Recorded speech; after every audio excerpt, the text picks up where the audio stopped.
Nahum, chapitre 1. Oracle sur Ninive. Livre de la prophétie de Nahum, d'Elkosh. L'Éternel est un Dieu jaloux, il se venge. L'Éternel se venge, il est plein de fureur. L'Éternel se venge de ses adversaires, il garde rancune à ses ennemis. L'Éternel est lent à la colère, il est grand par sa force. Il ne laisse pas impuni. L'Éternel marche dans la tempête, dans le tourbillon. Les nuées sont la poussière de ses pieds. Il menace la mer et la dessèche, il fait tarir tous les fleuves. Le Basan et le Carmel languissent, la fleur du Liban se flétrit. Les montagnes s'ébranlent devant lui, et les collines se fondent. La terre se soulève devant sa face, le monde et tous ses habitants.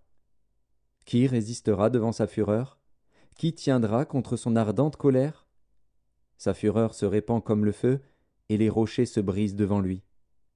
L'Éternel est bon, il est un refuge au jour de la détresse. Il connaît ceux qui se confient en lui.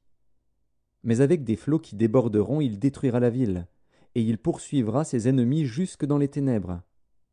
Que méditez-vous contre l'Éternel? C'est lui qui détruit. La détresse ne paraîtra pas deux fois. Car entrelacés comme des épines, et comme ivres de leur vin, ils seront consumés comme la paille sèche, entièrement. De toi est sorti celui qui méditait le mal contre l'Éternel, celui qui avait de méchants desseins. Ainsi parle l'Éternel. Quoique intacts et nombreux, ils seront moissonnés et disparaîtront. Je veux t'humilier, pour ne plus avoir à t'humilier. Je briserai maintenant son joug de dessus toi, et je romprai tes liens. Voici ce qu'a ordonné sur toi l'Éternel. Tu n'auras plus de descendants qui portent ton nom. J'enlèverai de la maison de ton Dieu les images taillées ou en fonte. Je préparerai ton sépulcre, car tu es trop léger. Voici sur les montagnes les pieds du messager qui annonce la paix. Célèbre tes fêtes, Juda, accomplis tes vœux, car le méchant ne passera plus au milieu de toi, il est entièrement exterminé. Nahum, chapitre 2.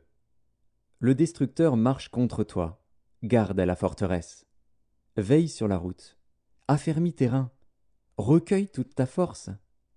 Car l'Éternel rétablit la gloire de Jacob et la gloire d'Israël, parce que les pillards les ont pillés et ont détruit leurs ceps.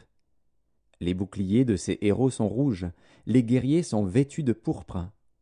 Avec le fer qui étincelle apparaissent les chars, au jour qu'il a fixé pour la bataille, et les lances sont agitées.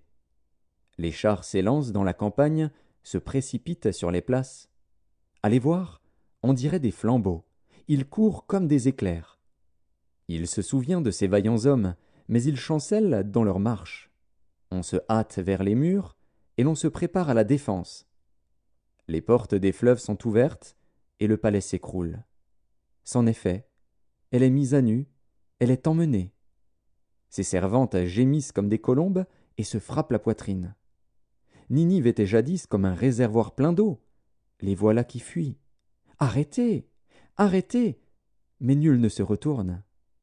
Pillez l'argent, pillez l'or. Il y a des trésors sans fin, des richesses en objets précieux de toute espèce.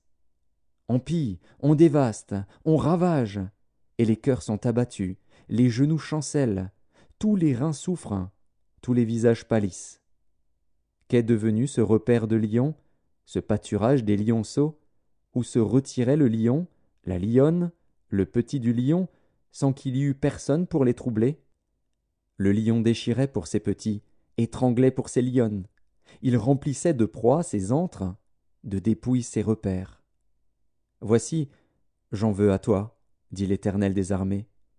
Je réduirai tes chars en fumée, l'épée dévorera tes lionceaux, j'arracherai du pays ta proie, et l'on n'entendra plus la voix de tes messagers. Nahum, chapitre 3.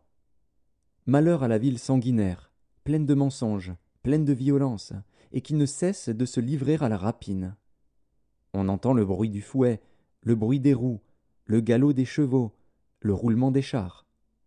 Les cavaliers s'élancent, l'épée étincelle, la lance brille, une multitude de blessés, une foule de cadavres, des morts à l'infini.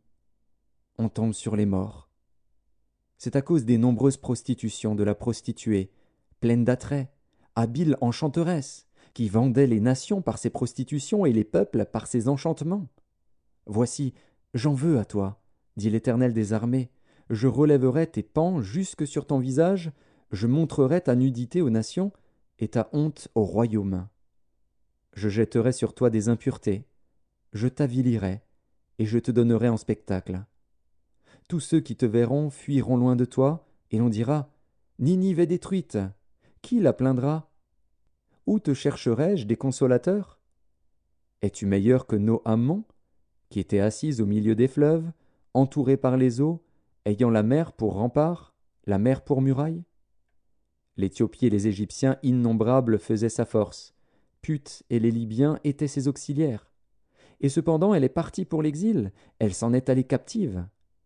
Ses enfants ont été écrasés au coin de toutes les rues. On a jeté le sort sur ses nobles, et tous ses grands ont été chargés de chaînes. Toi aussi, tu seras enivré, tu te cacheras. Toi aussi, tu chercheras un refuge contre l'ennemi. Toutes tes forteresses sont des figuiers avec les primeurs. Quand on les secoue, elles tombent dans la bouche de qui veut les manger. Voici, ton peuple, ce sont des femmes au milieu de toi. Les portes de ton pays s'ouvrent à tes ennemis.